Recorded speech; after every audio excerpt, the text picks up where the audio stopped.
বাংলাদেশ ভারত সম্পর্ক, ঢাকা দিল্লি সম্পর্কে হঠাৎ করে নাটকীয় মোড় লক্ষ্য করা যাচ্ছে। দর্শক, শত হতাশা, বিএনপির ব্যর্থতা, অদক্ষতা, অযোগ্যতার মধ্যেও এটা একটা সুখবর। দর্শক, ভারতে ব্রিক্স সম্মেলনে যাচ্ছে না প্রধানমন্ত্রী। প্রধানের বাংলাদেশ সফর সত্ত্বেও দীনেশ ত্রিবেদীকে মোটামুটি স্পষ্ট করেই জানিয়ে দেওয়া হয়েছে, বিভিন্ন কূটনৈতিক সোর্স এটা বলছে যে প্রধানমন্ত্রী তারেক রহমান ডিসেম্বরে ভারত সফরে যাবেন না। ব্রিক্স কনফারেন্সে যে তাকে বিমস্টেক সভাপতি হিসেবে ইনভাইট করা হয়েছে, সেখানে তিনি যাবেন না। তো দর্শক, আগে একটু ক্লারিফাই করে নিই যে বিএনপির একটা অংশ ভারতপন্থী, তারা প্রধানের সাথে মিটিং করেছে। তারা প্রধানের স্পর্শকতার আপত্তিকর ঢাকা সফরকে নর্মালাইজড করছে, বলছে যে এটা নর্মাল, এটা নিয়মিতই হয়, অথচ নিয়মিত এটা হয় না। হাসিনার আমলেও প্রধান বাংলাদেশ সফরে এসেছেন, এরকম কোনো প্রমাণ নেই। তো দর্শক, এবং বিএনপির একটা অংশ ভারতের সাথে এতদিন তাদের পরকীয় প্রেম ছিল, এখন যেহেতু আওয়ামী লীগ বুড়া হয়ে গেছে, এখন বিবাহ বন্ধনে আবদ্ধ হতে চায়। তা সত্ত্বেও প্রধানের সাথে বিএনপির মিটিং হয়েছে, 4 ঘন্টা ব্যাপী মিটিং হয়েছে, অনেক কথাবার্তা হয়েছে। প্রধান কয়েকটা কারণে বাংলাদেশ সফরে এসেছিলেন। আমি বলেছি, শেখ হাসিনার বাংলাদেশ প্রত্যাবর্তন নিয়ে এবং তার নিরাপত্তা নিয়ে কথা বলতে এসেছেন। একই সাথে প্রধান তিনি যেহেতু একই সাথে এসপিজির দায়িত্বশীল এবং এসপিজি আরো অফিসাররা এসেছিল, এর মানে প্রধানমন্ত্রী তারেক রহমান দিল্লি সফরে গেলে কোনো সমস্যা হবে না, তার পূর্ণ নিরাপত্তার বিষয়টা তারা দেখবেন, এটা একটা নিশ্চয়তা দিতে তারা এসেছিলেন। কেউ কেউ বলে থাকেন যে তারেক রহমানের সাথেও প্রধানের পরাগজেনের গোপন মিটিং হয়েছে, যদিও এর কোনো সত্যতা আমরা খুঁজে পাইনি।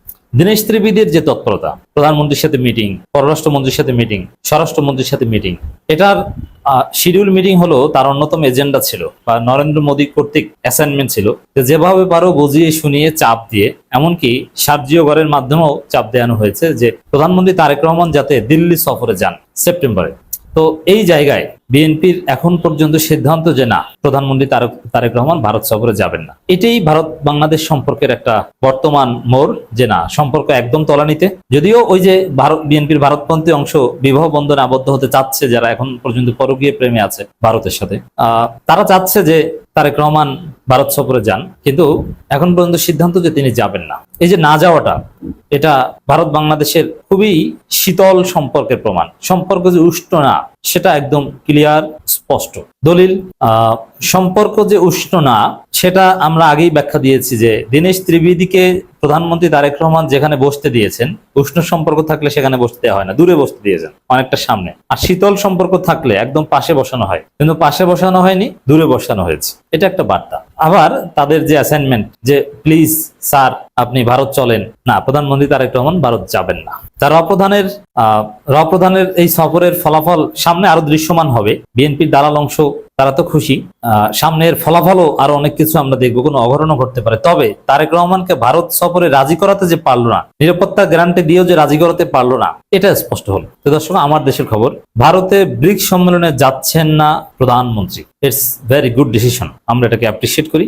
দ্বিপক্ষীয় সম্পর্ক এগিয়ে নিতে অনুকূল পরিবেশ সৃষ্টি করতে হবে দিল্লিকে। এর মানে বিএনপির ভারত বিরোধী অংশ, আমি কিন্তু বিএনপি সবাইকে ভারত বিরোধী বলছি না, হয়তোবা তারেক রহমান ভারত বিরোধিতার উপরে ইস্তেকামাত থাকবেন, বাট তার আশেপাশে ভারতের দালাল আছে। অথবা এটা তারেক রহমান একটা কৌশল ব্যালেন্স করার, যে আমি সহ একটা অংশ ভারত বিরোধী হবো আর ভারতপন্থী একটা অংশকে আমি সাথে রাখবো। এই কাজ কিন্তু শেখ হাসিনাও করে, সব সরকারই করে। শেখ হাসিনার সাথে ভারতপন্থী ছিল, চীনপন্থী ছিল, মার্কিনপন্থী ছিল, পিকিংপন্থী ছিল, মস্কোপন্থী ছিল, সব পন্থী ছিল। এমনকি ল্যাটিন আমেরিকার যে বিভিন্ন দেশ আধা সমাজতান্ত্রিক, ওইগুলোর সাথে সম্পর্ক ভালো আছে এমন নেতাও ছিল। এর অংশ হিসেবে দিলীপ বড়ুয়াদের মতো ধৈঞ্চাদের মন্ত্রী বানানো হয়েছিল।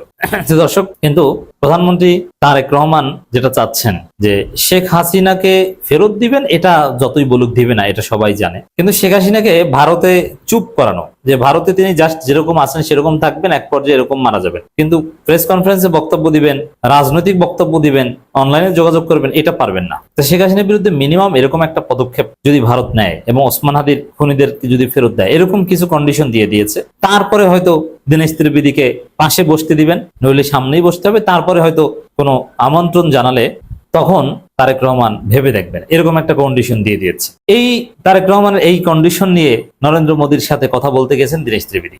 তার নরেন্দ্র মোদী এখানে কিছু করার নেই। অবশ্যই তারা শয়তানি অব্যাহত রাখবে, তারা বাংলাদেশে সাবোটাজ করার চেষ্টা করবে এবং গঙ্গা পানি বন্টন চুক্তি নিয়ে, চুক্তিকে গঙ্গা পানি বন্টন, এটাকে পানিকে অস্ত্র হিসেবে ব্যবহার করবে। কিন্তু এই জায়গায় বাংলাদেশের ভারত বিরোধী কেউ কেউ বলছে প্রয়োজনে আমরা আন্তর্জাতিক আদালতে যাব, প্রয়োজনে আমরা পাকিস্তানের সাথে কোঅপারেশন করব, তারপরে ভারতকে সাইজ করব। কিন্তু বিএনপির এই ভারতপন্থী যারা আছে, ডাক্তার জাহেদ টাইপের, আমির খসরু, মির্জা ফখরুল, এদেরকে সাইজ করতে না পারলে বিএনপির যে চিন্তা ভাবনা এটা সফল হবে না। বরং বিএনপির সামনে যে উভয় সংকট, না পারবে আওয়ামী লীগকে পুনর্বাসন করতে, না পারবে আওয়ামী লীগের বিরুদ্ধে ব্যবস্থা নিতে, মানে আওয়ামী লীগকে পুনর্বাসন করলেও বিপদ, না করলেও বিপদ, এরকম একটা অবস্থা। এই জন্য বিএনপির ভারতপন্থীদেরকে আগে বিএনপি থেকে মাইনাস করতে হবে, তাহলে জনগণের সমর্থন বিএনপি নিরঙ্কুশ ভাবে পাবে। কারণ বাংলাদেশের জনগণ ভারতের আধিপত্যবাদের বিরুদ্ধে আছে, আর ফরেন পলিসি অপারেশনের ক্ষেত্রে জনগণ যদি আপনার সাথে থাকে, এটা আপনার একটা বিরাট একটা স্ট্রেংথ। তো দর্শক, ভারতে অনুষ্ঠিত বহুল আলোচিত ব্রিক্স সম্মেলনে যাচ্ছেন না প্রধানমন্ত্রী তারেক রহমান। ঢাকার এই সিদ্ধান্ত ইতিমধ্যে আনুষ্ঠানিকভাবে দিল্লিকে জানিয়ে দেওয়া হয়েছে। ঢাকা ও দিল্লির একাধিক কূটনৈতিক সূত্র আমার দেশকে তথ্য নিশ্চিত করেছে। এই সূত্রগুলো আরো জানিয়েছে।